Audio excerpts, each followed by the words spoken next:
Congress MP Shashi Tharoor ఎక్స్లో ఒక sensational post చేశారు sir. Don't ask permissions to fly, the wings are yours and the sky belongs to no one అని చెప్పేసి.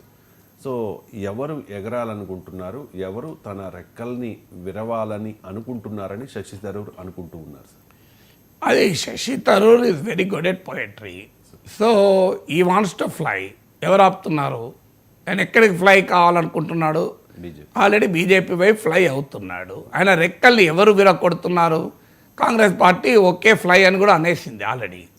So ఎందుకంటే ఇటీవల కేరళలో నీలాంబోర్ ఉప ఎన్నికలో శశి థరూర్ క్యాంపెయిన్ చేయలే, నన్ను ఎవరు పిలవలేదు అని చెప్పి అలిగి కూర్చున్నాడు. అక్కడ 11,000 మేరతో కాంగ్రెస్ గెలిచింది. అది లెఫ్ట్ సీటు. లాస్ట్ ఎలక్షన్లో ఎల్డీఎఫ్ గెలిచిన సీట్లో కాంగ్రెస్ 11,000 మెజార్టీతో గెలిచింది.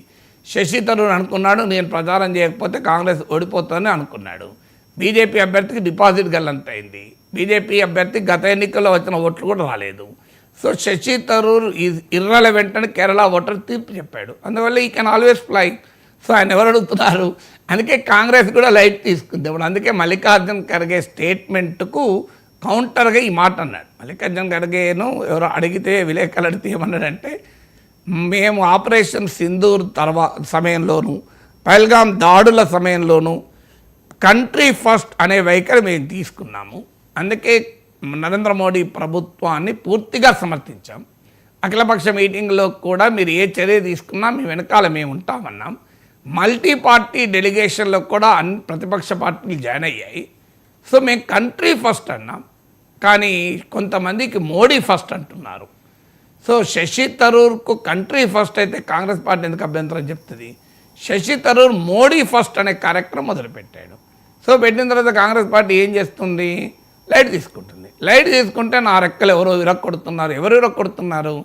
ఇక ఆల్వేస్ ఫ్లై కదా. 4 సార్లు కాంగ్రెస్ పార్టీ ఆయన ఎంపీ చేసి మర్చిపోకూడదు. So sky is belongs to none అంటాడు. బట్ కాంగ్రెస్ పార్టీ అలా, Congress party belongs to Congress men, it can't belong to everybody కదా. సో రాజకీయ పార్టీలో పనిచేస్తూ ఆ పార్టీ తరఫున ఎంపీ అయితే స్కై బిలాంగ్స్ టు నన్ను అని ఎట్లా అంటాడు? అలా అంటప్పుడు ఆయన ఏ పార్టీలో ఉండకుండా నువ్వు ఏమన్నా మాట్లాడుకో, ఎవరు నన్ను ఎవరన్నా అడుగుతున్నారా? నేను నాకు తోచిన విశ్లేషణ చేస్తున్నా. సో పార్టీని దృష్టిలో పెట్టుకొని, వ్యక్తిని దృష్టిలో పెట్టుకొని నేను ఎప్పుడు చేయను. ఎందుకంటే నేను శంకరాచార్యుల వారి అద్వైతాన్ని నుంచి స్ఫూర్తి పొందాను. శంకర భగవత్పాదుల వారు ఏమంటారు? శంకరాచార్యుల వారు అంటే నామము రూపము, నామము శివము, రూపము బిందువు, అమ్మవారి రూపము. నామరూపాలు వాస్తవంగా మిథ్య అంటాడు. ఎందుకు? నామము పేరు, రూపము దానికి ఉండే రూపము. ఇప్పుడు మీకు ఉదాహరణకు ఇవాళ పొద్దున్నే చాగంటి గారు కూడా చెప్పారు, ఇదే ఉదయాన్నే చూశాను నేను. గొలుసు అని ఉంటుంది. గొలుసు రూపము, దాని పేరు గొలుసు. అంటే ఇలా ఉంటే గొలుసు అంటారు, కానీ అది గొలుసు కాదు. అది అది అది మీకు అది రూపము మిథ్య, గొలుసు మిథ్య.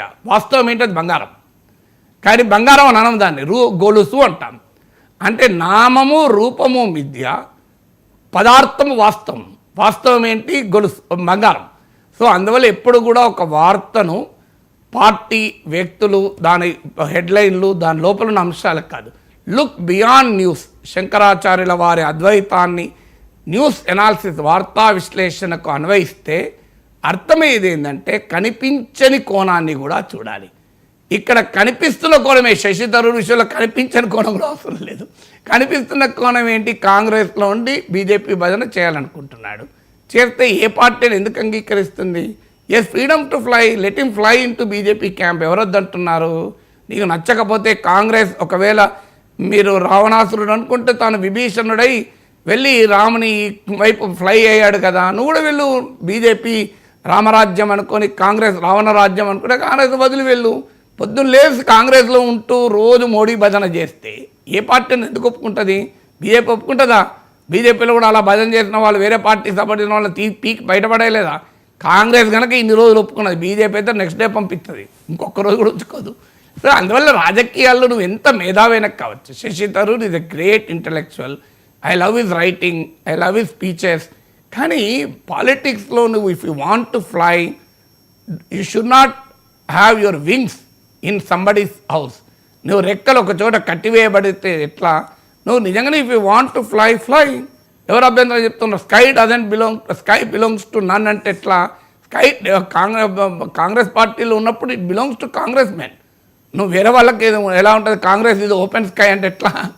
అందువల్ల శశి థరూర్ పోయట్రీకి కూడా పాలిటిక్స్ ఉండాలి కదా. ఇరాన్పై అమెరికా చేసిన